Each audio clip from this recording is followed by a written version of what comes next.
Far too many Christians preach the gospel, experience persecution, and run for the hills. Far too many Christians preach the gospel, experience hardship, and decide to soften the message.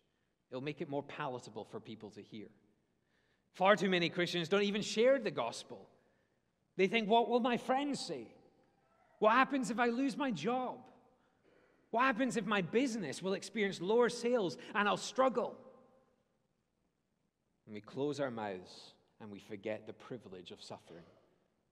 Friends, suffering for Jesus, being persecuted for Jesus, experiencing hardship for Jesus is not something to run away from. It's something to embrace as a privilege that makes us exceedingly glad.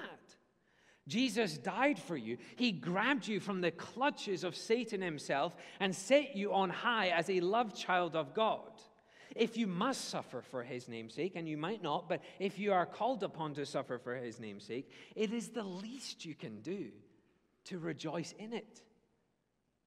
I wonder if we can be like Paul in this moment and say, bring it on. Bring on more afflictions, because I know it will just fill me up towards my Lord and Savior.